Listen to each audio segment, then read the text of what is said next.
For the past few years, we Star Wars and Marvel fans have been put through the ringer as Disney does literally everything in their power to destroy the content that we love and hold dear. And it seems like today, this reign of terror is coming to an end.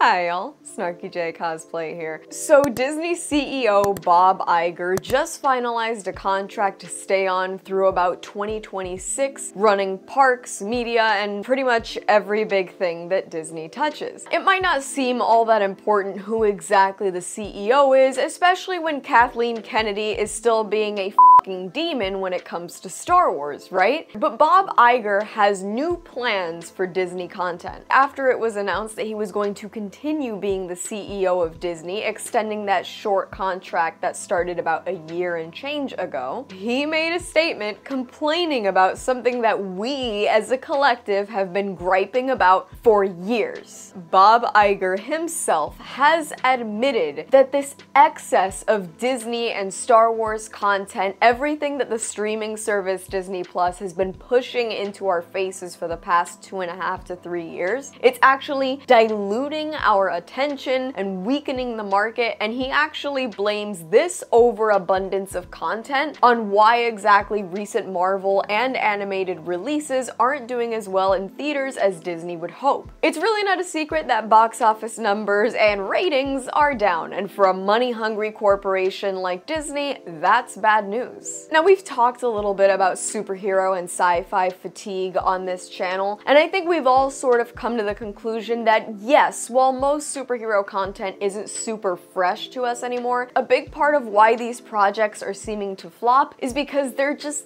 not quality anymore. Quality over quantity is always important, but it's especially important when you're making content that has a history outside of the content you're producing. Like Star Wars has a storied history and characters that we know about in comic books. Same thing with Marvel. So these pieces of content really need to be handled with kid gloves in order to produce a product that we're all really gonna like and not gripe about and compare to their origins in comic books and animated series and what have you. And Disney really hasn't been doing a good job of producing good quality stuff lately, and that's why we're all here griping on the internet in comment sections and making videos like this one. So after a few years of failure after failure and dwindling box office attendance and box office earnings, Bob Iger has a solution. Disney is slashing its production budgets, and it's also cutting projects down like it's nobody's business to basically almost erase Marvel and Star Wars from its constant production schedule. Disney as a corporation cut $5.5 billion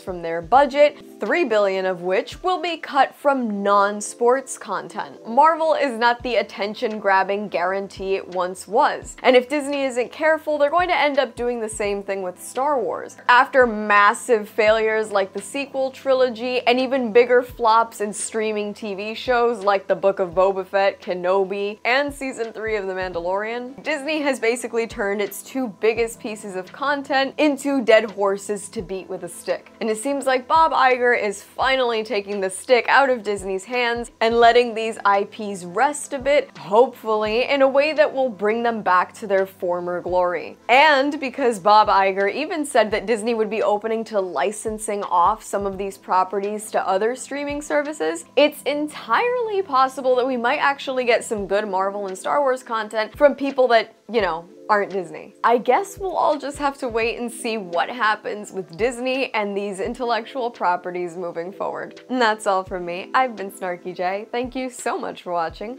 Please don't forget to like and subscribe, and let me know your thoughts about this huge shakeup at Disney in the comments below.